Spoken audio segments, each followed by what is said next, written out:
Nine Dash Line merupakan 9 titik yang menjadi dasar bagi Tiongkok dengan dasar histori untuk mengklaim wilayah Laut Cina Selatan.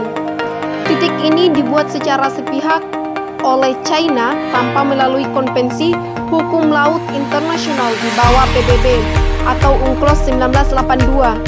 Berdasarkan UNCLOS 1982 menyatakan jika suatu negara memiliki kedaulatan atas perairan yang membentang 12 mil laut dari wilayahnya dan kontrol eksklusif atas kegiatan ekonomi yang berjarak 200 mil laut yang disebut sebagai zona ekonomi eksklusif.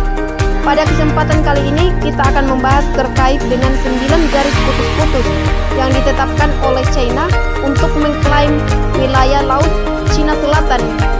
Dan kita juga akan melihat bagaimana tanggapan daripada negara Asia Tenggara terkait dengan Nine Dash Line China di wilayah tersebut. Dan pada kesempatan ini kita telah terhubung dengan Ahmad Arifudin selaku akademisi. Selamat pagi, Ahmad Arifudin. Selamat pagi. Baik, jika kita melihat situasi di Laut Cina Selatan, di mana China telah membangun kekuatan militer di sana, dan itu artinya bahwa aksi China di Laut Cina Selatan ini adalah aksi yang sangat nyata untuk menguasai Laut Cina Selatan, bukan hanya untuk mengklaim wilayah tersebut. Yang menjadi pertanyaan saya adalah apa yang menyebabkan ASEAN ini belum mampu mengambil peran strategis dalam memelihara stabilitas kawasan di Laut Cina Selatan? Yang perlu kita ketahui adalah bagaimana sikap negara-negara ASEAN terkait dengan Nine Dash Line Cina dan setiap kebijakan luar negeri negara penuntut klaim di Laut Cina Selatan berbeda-beda. Hal tersebut terjadi karena negara-negara ASEAN ini tidak lepas dari kepentingan ekonomi atau kerjasama dengan negara Cina. Negara ASEAN tidak memiliki kepentingan di wilayah yang dipersengketakan. Misalnya seperti Kamboja. Kamboja ini adalah salah satu negara yang mendukung keberadaan ASEAN di Laut Cina Selatan. Hal tersebut menunjukkan bahwa negara ASEAN banyak lebih mementingkan kepentingan negara dibandingkan dengan kepentingan nasionalnya. Oke. Baik, terkait dengan salah satu negara ASEAN yaitu Indonesia, di mana Indonesia ini bukan negara penuntut sengketa Laut Cina Selatan terkait dengan klaim China di wilayah tersebut. Nah, Indonesia ini juga terkenal sebagai negara yang netral dari segi politik luar negeri, yang menganut politik luar negeri yaitu bebas aktif. Lalu yang menjadi pertanyaan saya adalah bagaimana tanggapan daripada negara Indonesia terkait dengan 9 garis putus-putus sebagai patokan China dalam mengklaim Laut Cina Selatan, dan 9 garis putus-putus ini juga digunakan sebagai hukum maritim China, dan 9 garis putus-putus ini juga menyebabkan China mengklaim Laut Natuna Indonesia. Lalu bagaimana tanggapan Indonesia terkait dengan garis putus-putus 9 garis putus-putus ini? Silakan. Terkait dengan Indonesia ini bukan negara penuntut klaim Cina di Laut Cina Selatan. Namun klaim Cina berdasarkan 9 garis putus-putus membuat Indonesia memiliki kepentingan terhadap batas maritim di zona ekonomi eksklusif khususnya di Kepulauan Natuna. Dalam menghadapi perselisihan kapal Cina di Laut Natuna, Indonesia mengganti nama Kepulauan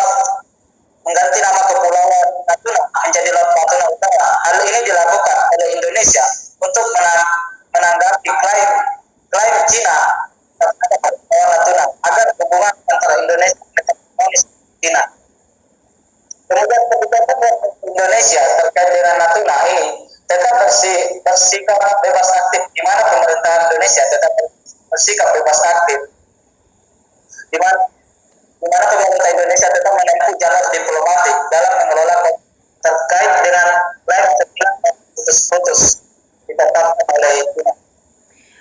baik terkait dengan sengketa Laut Cina Selatan yang diklaim oleh China. Ada 4 negara yang berkepentingan di wilayah ini, yaitu Malaysia, Vietnam, Brunei Darussalam, dan juga Filipina. Yang menjadi pertanyaan saya adalah bagaimana respon negara-negara tersebut terkait dengan 9 garis putus-putus yang dibuat oleh China. Silakan. Yang pertama adalah Malaysia, di mana Malaysia ini juga merupakan salah satu negara penonton dalam sengketa Laut Cina Selatan. Klaim Malaysia ini berdasarkan terhadap konsepsi normatif tentang negara bangsa, maka dan prinsip untuk kedaulatan aspek geografi dan integrasi regional. Upaya Malaysia ini dalam menegaskan klaim kedaulatannya atas maritim yang disebutkan secara diam-diam, siapa yang melakukan berbagai di sejumlah wilayah dan termasuk wilayah sekitar Kepulauan Spratly. Kemudian Malaysia juga telah menggerakkan kapal-kapal perang bendera Malaysia untuk menegaskan posisi Laut Cina Selatan. Tetapi jika dilihat daripada politik luar negeri Malaysia dalam menanggapi 19 lain ini tidak secara terbuka.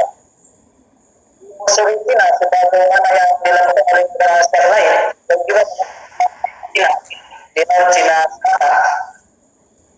Dan Malaysia belum sampai pada konflik diplomatik dengan China. Hal ini terjadi karena hubungan diplomatik antara Malaysia dan China yang dianggap sama-sama menguntungkan terkait dengan kerjasama dalam bidang ekonomi. Kemudian yang negara kedua yaitu Filipina. Filipina ini sebagai salah satu negara yang telah lama berkepentingan di kawasan Laut Cina Selatan untuk menjadi teritori keamanan dari ancaman eksternal Filipina. Sikap Filipina dalam mempertahankan wilayah yang adalah menegakkan terhadap kedaulatan teritorial dan memanfaatkan sumber produksi dari persediaan minyak dan gas di Rekbat.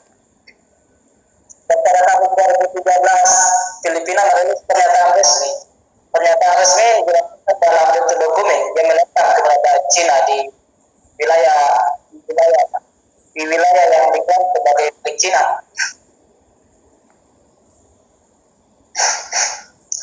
Diklaim Filipina terhadap China terkait dengan 9 garis putus-putus China yang bertentangan dan komplit mengenai UNCLOS 1982. Dan jika kita melihat kebijakan luar negeri Filipina terkait dengan Laut Cina Selatan ini, di mana pada tahun 2018 ada kebijakan Filipina sangat berubah pada saat kepemimpinan Presiden Rodrigo Duterte, dan Filipina menetapkan negara Filipina di wilayah yang disengketakan. Kemudian yang ketiga adalah negara Brunei, di mana Brunei Darussalam ini juga sebagai penuntut klaim Laut Cina Selatan namun tidak secara terang-terangan mengklaim teritori Kepulauan Spratly. Hal ini terjadi karena adanya ketergantungan ekonomi antara China dan Brunei Darussalam. Dan sebagai negara kecil, Brunei Darussalam bersikap lunak dan menanggapi China di Laut Cina Selatan. Hal ini terjadi karena hubungan Brunei dan China lebih berorientasi pada penguatan kerjasama ekonomi berdasarkan nilai persahabatan, kepercayaan, dan hubungan politik yang baik. Kemudian Vietnam sebagai negara penuntut klaim China. Posisi iklim Vietnam ini lebih kepada posisi geopolitik dalam hubungan sebagai dengan China. Sikap dan posisi kebijakan Vietnam terhadap China berbeda dengan negara penuntut lainnya, di mana kebijakan Vietnam terhadap China didasarkan pada hukum dan didasarkan pada hukum internasional dan keyakinan dari membuktikan kedaulatannya atas kepulauan Rastel dan kepulauan Pat. Sejauh ini Vietnam percaya bahkan kedaulatan teritori dan ekspansi China dengan menggunakan 3 pendekatan yaitu pertama, mendorong penyelesaian sengketa dan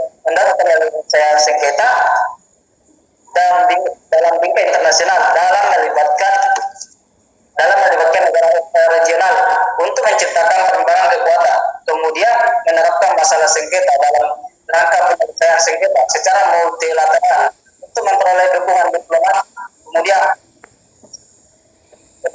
mengembangkan kapasitas militer dengan tujuan menangkis atau mencegah potensi konflik terbuka dengan Cina. Terima kasih. Baik, yang bisa saya tangkap dari sikap negara-negara penuntut klaim China di Laut Cina Selatan adalah sikap Malaysia ini terkait dengan klaim China terhadap Laut Cina Selatan. Jika dilihat daripada kebijakan luar negeri Malaysia lebih cenderung mengarah pada kerjasama ekonomi dan kemakmuran ekonomi dibandingkan dengan fokus pada masalah Laut Cina Selatan. Kemudian sikap Filipina terkait dengan wilayah Laut Cina Selatan yang juga dipersengketakan dengan China, di mana kebijakan luar negeri terkait dengan sengketa wilayah ini berubah sejak Presiden Rodrigo Duterte menjabat sebagai Presiden Filipina. Dan saya rasa bahwa Filipina ini juga tidak konsisten terhadap Laut Cina Selatan. Jika dilihat daripada penaklukan Cina terhadap Filipina untuk tidak mengibarkan benderanya di kepulauan yang disengketakan. Kemudian jika dilihat dari tanggapan Vietnam terkait dengan sengketa Pulau Paracel dan Spratly, saya menangkap jawaban dari Ahmad Arifudin bahwasannya Vietnam ini melibatkan negara lain untuk perimbangan kekuatan atau dikenal dengan balance of power. Baik, sejauh ini saya ucapkan terima kasih banyak kepada Ahmad Arifudin. Terima kasih dan sampai jumpa lagi.